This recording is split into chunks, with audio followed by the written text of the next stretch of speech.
आज की इस वक्त की सबसे बड़ी खबर और एबीपी न्यूज पर इसी पर आप देख रहे हैं बड़ी कवरेज। क्या महाराष्ट्र के गृह मंत्री ने 100 करोड़ रुपए वसूली का टारगेट पुलिस वाले को दिया था?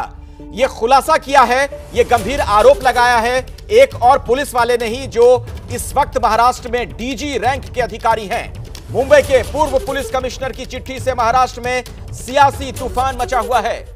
सूत्रों के हवाले से यह बड़ी खबर आ रही है कि अनिल देशमुख का इस्तीफा ले सकते हैं उद्धव ठाकरे। सीएम उद्धव ठाकरे को चिट्ठी लिखकर परमवीर ने कहा कि देशमुख ने सचिन वाजे को हर महीने 100 करोड़ रुपए वसूली का टारगेट दिया था। गौर कीजिएगा, 100 करोड़। आप सोचिए क्या चल रहा था। अगर आरोप सच हैं तो सोचिए भला क्या पूरा सिस्टम सड़ चुका है।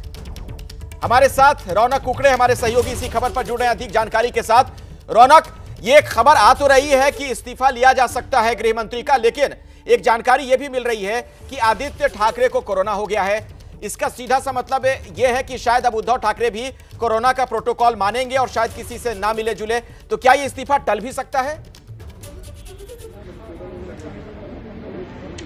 जी देखिए अखिलेश, जो सूत्रों से जानकारी मिली है उसके मुताबिक गृह मंत्री अनिल देशमुख का इस्तीफा जो है वो मुख्यमंत्री उद्धव ठाकरे ले सकते हैं। इस संदर्भ में पहले वो एनसीपी प्रमुख शरद पवार से भी बात करेंगे और उसके बाद उनका इस्तीफा जो है वो तुरंत प्रभाव से ले लिया जाएगा। इस तरह की सूत्र जानकारी जो है वो कंफर्म करे। हालांकि जो आपने बात कही है कि आदित्य ठाकरे जो महाराष्ट्र सरकार में टूरिज्म मिनिस्टर है, उन्हें आज ही कोरोना हुआ है, उन्होंने ये जानकारी ट्विटर पर दी है। ऐसे में कोरोना प्रोटोकॉल का ध्यान रखते हुए कहीं मुख्यमंत्री क्वारंटीन में हो जाए, इस बात की आशंका है। हालांकि उनके दफ्तर की ओर से अभी तक इस बात की पुष्टि नहीं की गई है कि क्या वो क्वारंटीन होने जा रहे हैं, लेकिन जिस तरह की गतिविधियां महाराष्ट्र में चल रही है उसके बाद ये संभावना कम है कि शायद वो क्वारंटीन हो। लेकिन ये बात बताई जा रही है कि अनिल देशमुख पर गाज जो है वो गिरना तय मानी जा रही है और मुख्य तौर पर उद्धव ठाकरे भी इस पूरे मामले पर जैसे ही ये लेटर महाराष्ट्र सरकार को मिला और खासतौर से मुख्यमंत्री और राज्यपाल को मिला, उसके बाद से ही गहमा गहमी सीएम दफ्तर में भी तेज दिख रही है। लगातार कई अधिकारियों से फोन पर बात जो है वो इस पूरे संदर्भ में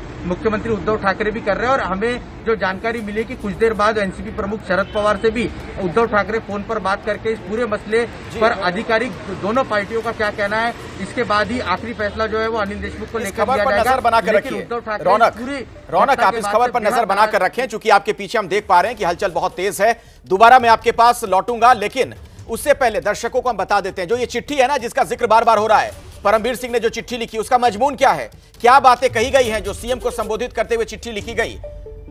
एंटीलिया मामले में जानकारी देने के लिए जब मार्च के मध्य में आपके घर वर्षा में बुलाया गया था। आगे कहते हैं परमवीर सिंह कि तब मैंने मंत्री जी के कई गलत कामों के बारे में आपको बताया था, यानी सीएम के संज्ञान में भी ये चीजें थीं। इसी तरह मैंने उप मुख्यमंत्री, एनसीपी प्रमुख शरद पवार और कई वरिष्ठ मंत्रियों को भी इस बारे में बताया था। बताने के दौरान मैंने पाया कि कई मंत्रियों को कुछ बातों का पहले से पता था। तो परमवीर सिंह की इस चिट्ठी का मतलब यह भी निकाला जा सकता है कि यह सब कुछ लोगों को पता था, मुख्यमंत्री तक की जानकारी में ये बातें थीं। तो आखिर ऐसी क्या मजबूरी थी? क्या सरकार चलाने की मजबूरी थी कि गृह मंत्री का इस्तीफा नहीं लिया गया अब तक? आगे परमवीर सिंह अपनी चिट्ठी में कहते हैं कि इस संदर्भ में आपको बताना चाहता हूं कि सचिन वाजे, जो कि मुंबई पुलिस की क्राइम ब्रांच की क्राइम इंटेलिजेंस यूनिट का नेतृत्व कर रहे थे, उन्हें गृह मंत्री अनिल देशमुख ने अपने घर ध्यानेश्वर पर पिछले कई महीनों में कई बार बुलाया था। बार बार उन्हें पैसों की वसूली में मदद करने को कहा गया। फरवरी के मध्य में और उसके बाद गृह मंत्री ने सचिन वाजे को अपने आधिकारिक निवास पर बुलाया था। उस वक्त मंत्री जी के निजी सचिव मिस्टर पलांडे और एक दो स्टाफ और थे वहां पर। मंत्री जी ने वाजे को कहा कि हर महीने 100 करोड़ रुपए जमा करने का टारगेट दिया जा रहा है। इस टारगेट को पूरा करने के लिए मंत्री जी ने वाजे से कहा कि मुंबई में 1750 बार, रेस्तरां और दुकानें हैं। अगर हर एक से 2-3 लाख रुपए भी मिलते हैं तो महीने में 40 से 50 करोड़ रुपए जमा हो सकते हैं। मंत्री जी ने कहा कि बाकी पैसे दूसरे तरीकों से कमाए जा सकते हैं। अब सोचिए भला वो तरीके क्या होंगे। क्या गृह मंत्री एक पुलिस अधिकारी को अनैतिक गैरकानूनी काम करने के लिए कह रहे थे? आगे ये कहते हैं परमवीर सिंह इस चिट्ठी में कि वाजे ठीक उसी दिन मेरे दफ्तर में आए और मुझे इस बारे में बताया। मैं ये सब कुछ सुनकर भौंचक रह गया और सोचने लगा कि स्थिति से कैसे निपटा जाए। यानी परमवीर सिंह को जब यह जानकारी मिली वो हैरान रह गए। इस मामले में बातचीत करने के लिए भारतीय जनता पार्टी के नेता राम कदम मेरे साथ जुड़ चुके हैं और विक्रम सिंह भी मेरे साथ मौजूद हैं। अपने दर्शकों को बता दूं, विक्रम सिंह उत्तर प्रदेश जैसे बड़े राज्य में पुलिस के मुखिया रहे हैं, डीजीपी रहे हैं। विक्रम जी, बुनियादी सा सवाल है, एक इतना senior IPS officer Paramvir Singh जो कि डीजी रैंक का अधिकारी है, क्या बिना किसी सबूत के, बिना किसी तथ्य के गृहमंत्री के खिलाफ इस तरीके के आरोप लगा सकता है? अखिलेश जी नमस्कार। 3 प्रमुख बिंदु। ये एक बहुत वरिष्ठतम स्तर के अधिकारी हैं, इन्होंने अकाट साक्ष्य के साथ आवेदन पत्र प्रस्तुत किया है, लेकिन बेहतर ये होता अगर ये इसके बारे में जैसे ही इनको जानकारी थी प्रथम सूचना पंजीकृत करके अपने गृह मंत्री के खिलाफ, सचिन वाजे के खिलाफ और जिन जिन लोगों ने कार्रवाई की उनके खिलाफ एफआईआर दायर करके चाहे छुट्टी चले जाते, इस्तीफा दे देते। लेकिन पद से हटने के बाद इस पत्र को भेजना, इसमें इनके ऊपर भी शक की सुई जाती है। बेहतर ये होगा कि अब इस पत्र के आधार पर सीबीआई की एक विवेचना हो और जिसमें जो भी शामिल हो पहले उनको अपने अपने विभिन्न पदों से हटाया जाए, सीबीआई की जांच करा करके और उसमें 90 दिन के अंदर दूध का दूध पानी का पानी किया जाए, क्योंकि ये अत्यंत शर्मनाक है कि पुलिस कमिश्नर रैंक के अधिकारी ऐसा काम करेंगे जो कि उनसे अपेक्षा नहीं की जाती है। तो किसी की हिम्मत कैसे हुई कि उनसे कहते कि इकट्ठा करो और आप सुनते रह गए? आपने क्यों सुना इस तरीके की बेहुदा बातें? आपको नहीं सुनना चाहिए था। आपको सरकार ने अधिकार और पुलिस कमिश्नर से बनाया है, तुरंत एफआईआर कायम करके सबके खिलाफ कार्रवाई करते और अमर हो जाते। अगर अपने गृह मंत्री को आप जेल भेज देते, वो तो किया नहीं आपने। और पद से हटने के बाद अब आप पत्र लिख रहे हैं। मैं जो 3 सवाल मैंने उठाए हैं, मैं उम्मीद करता हूं कि तब नहीं हुई, कम से कम अब कार्रवाई हो जाए, सीपीआई की एंटी करप्शन की जांच हो जाए और जो लोग अपने पद पे उनको तुरंत हटाया जाए।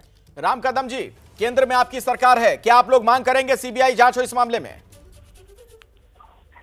देखिएगा, शुरू से भारतीय जनता पार्टी महाराष्ट्र सरकार के अलग अलग मामलों में मुद्दे उठाते आई है।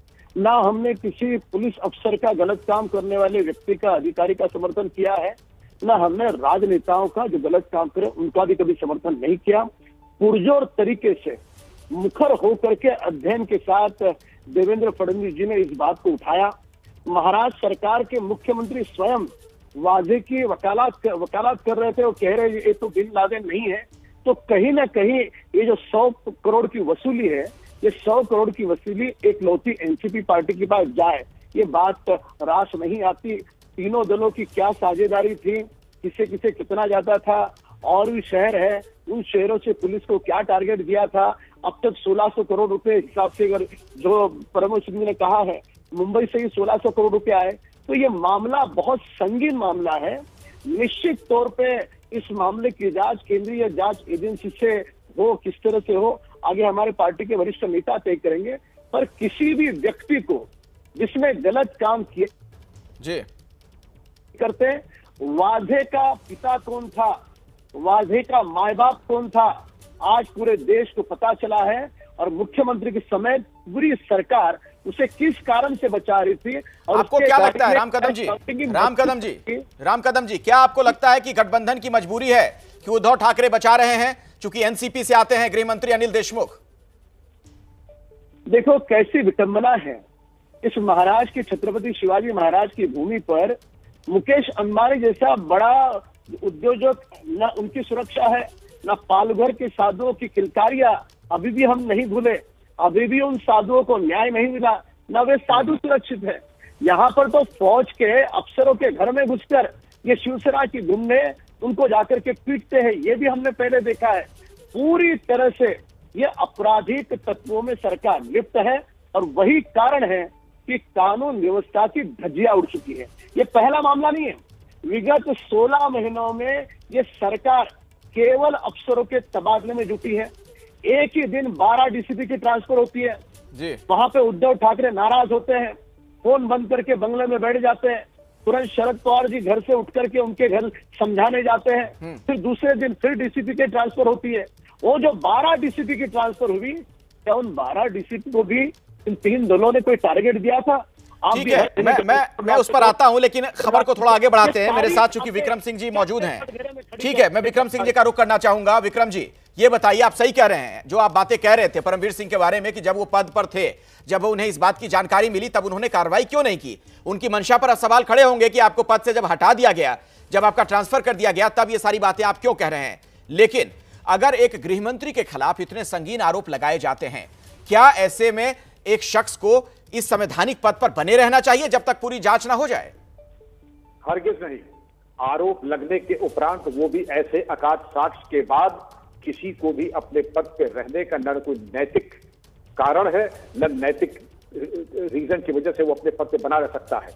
और तत्काल उनको और शासन को भी चाहिए ऐसे तत्वों से अपने को जितने जल्दी अपने को दूर कर लेगा, कैंसर को सर्जरी से हटा नहीं देगा, इतनी कृपा तो अपने ऊपर करनी ही चाहिए। क्योंकि अगर इस कैंसर की सर्जरी नहीं हुई तो मान लीजिए कि अब महाराष्ट्र कुर्बानी मांग रहा है ऐसे तत्वों से जो भ्रष्ट हैं, अकर्मण्य हैं और जो लूट खसोट का सिंडिकेट चला रहे थे। उनके ऊपर कार्रवाई तुरंत होनी चाहिए और किसी को अपने पद पर रहने का कोई औचित्य नहीं है। अच्छा, परमवीर सिंह को क्या करना चाहिए था जो उन्होंने नहीं किया आपके मुताबिक? मैं चाहूंगा जरा दर्शकों को आप बताइए, क्योंकि परमवीर सिंह मुंबई पुलिस के कमिश्नर थे, मुखिया थे। महाराष्ट्र में मुंबई पुलिस का जो कमिश्नर होता है डीजी रैंक का अधिकारी होता है, यानी एक पावरफुल आईपीएस थे वो।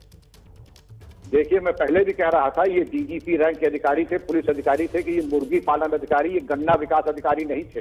ये सब कुछ कर सकते थे, इतने अख्तियारात थे इनके पास, ये एफआईआर कायम करके बहुत कुछ कर सकते थे। लेकिन इन्होंने एफआईआर, इन्होंने तो तलवार ही म्यान से नहीं निकाली। तो मैं ये मान लूं कि आप खुद ही कितना शामिल थे। ये आप बिल्कुल मुक्त दर्शक बने थे, अगर मुक्त दर्शक बने थे तो भी आप दोषी हैं, आपसे कार्रवाई नहीं की तो भी आप दोषी हैं।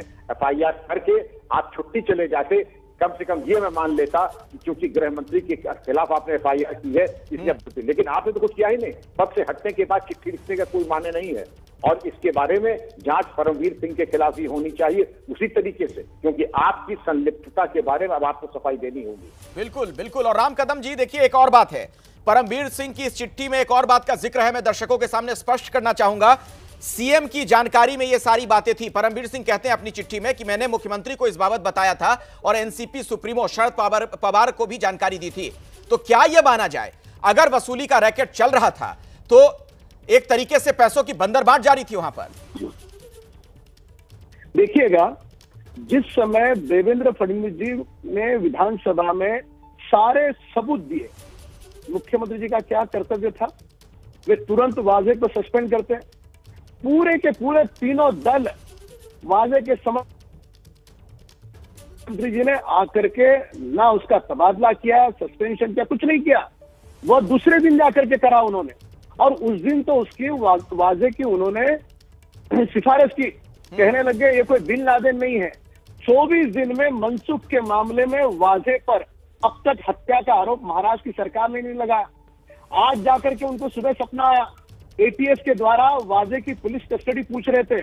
हमारा तो स्पष्ट आरोप है, महाराष्ट्र सरकार में बैठे हुए बड़े नेता वाजे का भी खात्मा करने का क्या उनकी मंशा थी? क्या कारण था? 23 दिनों तक एटीएस ने कभी वाजे की गिरफ्तारी नहीं पूछी। जब पता चलने लग गया कि अब वाजे मुंह खोलेगा, कैश काउंटिंग मशीन, ये सारी सत्य बातें लोगों के सामने उजागर होगी, अचानक एटीएस जाग गई और एटीएस पुलिस कस्टडी पूछने लगी। 24 दिन बीत जाते एफआईआर लेने के लिए। एफआईआर फर्स्ट इंफॉर्मेशन रिपोर्ट है, सारे सबूत वाजे। मैं आपके पास आता हूं राम कदम जी, मैं आपके पास आता हूं, विक्रम जी का भी रुख करेंगे, लेकिन उससे पहले इस वक्त की बड़ी खबर एक बार फिर से दर्शकों को बता दें। अभी अभी हमें जो ताजा जानकारी मिल रही है उसके मुताबिक राज ठाकरे ने यह कहा है कि फौरन गृह मंत्री को इस्तीफा देना चाहिए। ये राज ठाकरे की तरफ से बात कही गई है। अनिल देशमुख को तुरंत इस्तीफा देना चाहिए। मेरे साथ रौनक जुड़े, हमारे सहयोगी रौनक। जी, निश्चित तौर पर अखिलेश, अब लगातार विपक्ष की ओर से ये दबाव जो है बढ़ता जा रहा है, और यही वजह है कि अब राज ठाकरे जब से ये पूरा मामला सामने आया तब से राज ठाकरे ने अपनी प्रतिक्रिया नहीं दी थी। लेकिन ये जिस तरह की घटना महाराष्ट्र के इतिहास में इस तरह की कभी घटना जो है वो देखने को नहीं मिली कि राज्य के गृह मंत्री पद पे बैठा हुआ एक व्यक्ति जो है वो अपने पुलिस अधिकारियों को पैसे लाने के लिए, और वो भी छोटी मोटी रकम नहीं तो 100 करोड़ रुपए महीना पहुंचाने की बात कर रहा है। और ये गंभीर आरोप लगने के बाद इस तरह की कड़ी प्रतिक्रिया जो है वो एमएनएस प्रमुख राज ठाकरे की तरफ से सामने निकल कर आई। उन्होंने तुरंत प्रभाव से अनिल देशमुख का इस्तीफे की मांग की है। देखना दिलचस्प होगा, क्योंकि उद्धव ठाकरे जो महाराष्ट्र के मुख्यमंत्री हैं उन पर भी लगातार इस बात का दबाव बढ़ता जा रहा है। देवेंद्र फडणवीस ने भी साफ तौर पर कहा है कि अनिल देशमुख ने खुद इस्तीफा दे देना चाहिए, नहीं तो सीएम ने उनका इस्तीफा लेने में देरी नहीं करनी चाहिए। और हमें जो अखिलेश थोड़ी देर पहले ही सूत्रों से जानकारी मिली है उसके मुताबिक किसी भी वक्त जो है वो अनिल देशमुख का इस्तीफा उद्धव ठाकरे ले सकते हैं। इसके पहले वो केवल एनसीपी प्रमुख शरद पवार से फोन पर बात करेंगे और उसके बाद ये इस्तीफा जो है हो सकता है। जी अखिलेश, महाराष्ट्र सरकार और पुलिस सिस्टम को लेकर बहुत ही गंभीर सवाल खड़े हुए हैं। गृह मंत्री पर आरोप लगा है कि वसूली रैकेट गृह मंत्री चला रहे थे पुलिस वालों की मदद से। और यह आरोप कौन लगाता है? एक डीजी रैंक का अधिकारी। मामला बहुत ही संगीन है और कहा यह जा रहा है कि किसी भी वक्त गृह मंत्री का इस्तीफा हो सकता है, किसी भी वक्त मुख्यमंत्री उनसे इस्तीफा मांग सकते हैं। लेकिन सवाल यह है कि अब तक ये इस्तीफा क्यों नहीं हुआ? या फिर यह रैकेट अगर पहले से चल रहा था तो क्या परमबीर सिंह को पहले मुंह नहीं खोलने की जरूरत थी? अगर उन्हें पहले से यह जानकारी थी, चूंकि कुछ ऐसी जानकारियां अब निकलकर सामने आ रही हैं जिससे परमबीर सिंह की मंशा भी सवालों के घेरे में है। जब उनका ट्रांसफर हो गया तभी वो एक्टिव क्यों होते हैं अचानक से? क्यों मुख्यमंत्री को चिट्ठी लिखते हैं, कार्रवाई की मांग करते हैं? इसके पहले उन्होंने जुबान से कोई बात क्यों नहीं कही? मेरे साथ बातचीत करने के लिए विक्रम सिंह मौजूद हैं, सीधे उन्हीं के पास आपको लिए चलता हूं। आप यूपी के डीजीपी रहे। विक्रम जी, उद्धव ठाकरे ने एक्शन क्यों नहीं लिया, यह तो सवाल है ही। सवाल परमबीर सिंह को लेकर भी, और जैसा आप कह रहे थे कि पहले उन्होंने कोई कार्रवाई क्यों नहीं की जब उनके संज्ञान में यह मामला आया। लेकिन मैं एक बात इसमें और जोड़ दूं, पूरा ये जो मसला है, यह बताया जा रहा है पिछली जब कोरोना की शुरुआत हुई थी पिछले साल, तब की बात बताई जा रही है। मतलब लगभग 1 साल गुजर चुके हैं। अगर 100 करोड़ का टारगेट इस तरह से दिया जा रहा था तो क्या अब तक हजारों करोड़ के वारे न्यारे हुए होंगे? और क्या परमबीर जी तक भी चीजें पहुंच रही होंगी, इसलिए चुप थे, खामोश थे? अखिलेश जी, आपने महत्वपूर्ण प्रश्न उठाया है। अगर हम किसी अपराध के बारे में जानकारी होने से शांत रहते हैं तो हमारी मूक सहमत होती है। ये कानून का दृष्टिकोण है। हमको हस्तक्षेप करना हमारा उत्तरदायित्व और जिम्मेदारी है। विशेषकर आईपीएस अधिकारी और पुलिस कमिश्नर होने के बाद हम मूक दर्शक नहीं हो सकते थे। अगर मूक दर्शक रहे हैं तो हमारी बराबर की जिम्मेदारी है। जिन्होंने अपराध किया, जिन्होंने धन उगाही की, जिन्होंने एक्सटॉर्शन रैकेट चलाया, तो बाद में पद से हटने के बाद ये खत खिताबत करना और पत्राचार करना, इसके तो कोई माने ही नहीं है। बेहतर ये होता तुरंत एफआईआर लिख आप कायम कराते, आप पद से छुट्टी पे चले जाते, आप इस्तीफा दे देते, वीआरएस ले लेते। आपके पास तमाम विकल्प थे। कितने इज्जतदार डीजीज और पुलिस कमिश्नर यही किया। कहते हैं it is better to be an honourable ex DGP police commissioner than to be a dishonourable serving police commissioner और डीजीपी। आपको चाहिए था कि जो कानून आपको शक्ति सामर्थ देता है उसके अनुरूप आप कार्रवाई करते। वो आपने इसमें एक भी कार्रवाई नहीं की, न एफआईआर, न आपने विरोध प्रदर्शन, न आपने प्रस्थान किया। तो इसके बारे में आपको अपने कॉन्डक्ट के बारे में सफाई देनी ही पड़ेगी। बिल्कुल। अब विजय कृष्ण मेरे साथ जुड़े हुए शिवसेना के नेता, उनका भी रुख कर लेते हैं। विजय कृष्ण जी, ये तो पुलिस की बात हुई। परमबीर सिंह को बहुत कुछ ऐसा करना चाहिए था जो उन्होंने नहीं किया, लेकिन आपके गृह मंत्री को क्या करना चाहिए? क्या शुचिता नाम की कोई चीज होती है राजनीति में? क्या उन्हें इस्तीफा देकर यह नहीं कहना चाहिए कि जब तक मैं बेदाग साबित नहीं होऊंगा तब तक इस पद पर नहीं रहूंगा? क्योंकि वो गृह मंत्री हैं और पुलिस के एक तरीके से बॉस है वहां पर। वो मैं समझ सकता हूं। आप पूछ रहे एक परमबीर सिंह जी ने, एक पुलिस ऑफिसर है, उसने एक आरोप लगा है। मैं ये कहना चाहता हूं, परमबीर सिंह जी कब ये आरोप लगा रहा है? जब उसको एक बड़ा पदवी से हटाया गया है, इसलिए उसका फेस के उसका जो चेहरा है लोगों के सामने गिर पड़े हैं, इसलिए वो इसलिए मुझे बड़ी हैरानी हो रही है विजय कृष्ण जी। मैं सवाल आपसे कुछ पूछ रहा हूं, जवाब कुछ और दे रहे हैं आप। हैरानी इस बात को लेकर हो रही है, क्या मजबूरी है ऐसी आपकी कि आपके गृह मंत्री के खिलाफ इतना संगीन आरोप लगता है और एक बड़ा अफसर यह आरोप लगाता है, लेकिन आप कुछ नहीं कह पा रहे हैं? और क्या बातचीत हो रही थी? आप जरा दर्शकों को देखिए क्या बातचीत हो रही थी, जरा देखिएगा, आप गौर से देखिएगा। शिवसेना के नेता हैं आप। 16 मार्च 2021 परमबीर सिंह और एसीपी पाटिल के बीच जो बातचीत हुई उसका मजमून आपके सामने मैं पढ़कर सुनाता हूं आपको। पाटिल, तुम्हें गृह मंत्री और पलांडे ने कितने बार और दुकानों के बारे में बताया है? जब तुम उनसे फरवरी में मिले थे, उन्होंने कुल कितने रुपए उगाही का अनुमान लगाया था? यह परमबीर सिंह की तरफ से सवाल पूछा गया। कृपया ये अर्जेंट है, यानी मतलब आप जल्दी जवाब दें, ये अर्जेंट है। देखिए, मिस्टर पलांडे ने डीसीपी भुजबल के सामने 4 मार्च को यह बताया था। ये एसीपी पाटिल कह रहे हैं, उनका जो रिप्लाई था, उनका जवाब था। फिर परमबीर सिंह कहते हैं कि तुमने इससे पहले गृह मंत्री से तुमने मुलाकात कब की थी? एसीपी पाटिल का जवाब होता है हुक्का वाली जानकारी देने से 4 दिन पहले। फिर उसके बाद परमबीर सिंह का सवाल, वाजे गृह मंत्री से किस तारीख को मिला था? एपीआई लेवल का अधिकारी, आप सोचिए जरा, और वो गृह मंत्री से मिल रहा था। एसीपी पाटिल जवाब देते हैं, मुझे सही तारीख याद नहीं है। ये एसीपी पाटिल का जवाब। परमबीर सिंह पूछते हैं, तुमने कहा था कि तुम्हारी मुलाकात से कुछ दिन पहले की बात है? उसका जवाब एसीपी पाटिल की तरफ से क्या आता है वो देखिए, हां सर, पर वो फरवरी के अंत की बात है। यानी एक तो यह भी बड़ा सवाल खड़ा होता है कि एक एपीआई सीधे बात गृह मंत्री से करता है। परमबीर सिंह फिर कहते हैं कि पाटिल, मुझे थोड़ी और जानकारी चाहिए। क्या गृह मंत्री से मिलने के बाद वाजे ने तुमसे मुलाकात की है? एसीपी पाटिल का जवाब आता है, हां सर, गृह मंत्री से मिलने के बाद वाजे मुझसे मिला था। उसके बाद परमबीर सिंह कहते हैं कि क्या उसने तुम्हें बताया था कि गृह मंत्री ने उसे क्यों बुलाया है? अब देखिए एसीपी पाटिल का क्या जवाब था। मीटिंग का मकसद जो उसने मुझे बताया कि मुंबई में 1750 प्रतिष्ठान हैं और हर जगह से उनके यानी गृह मंत्री के लिए भी 3 लाख रुपए वसूले जाने चाहिए, जो कि हर महीने करीब 40-50 करोड़ रुपए होते हैं। उसके बाद परमबीर सिंह का सवाल होता है, ओ ये तो वही है जो गृह मंत्री सर ने तुम्हें बताया था। फिर देखिए एसीपी पाटिल का जवाब, 4 मार्च को उनके पीएस यानी कि जो पर्सनल सेक्रेटरी हैं पलांडे, उन्होंने भी यही बताया था। फिर परमबीर सिंह कहते हैं कि अरे हां, 4 तारीख को तुम पलांडे से मिले थे। उसके बाद एसीपी पाटिल का जवाब आता है, हां सर, मुझे बुलाया गया था। यह 19 मार्च 2021 की बातचीत, उसका पूरा मजमून आपके सामने। अब सोचिए भला कि यह पुलिस वालों की बातचीत है या अंडरवर्ल्ड के लोग बातचीत कर रहे थे। वसूली का रैकेट चल रहा था। बहुत ही चौंकाने वाली यह जानकारी है। कई गंभीर सवाल खड़े हुए हैं।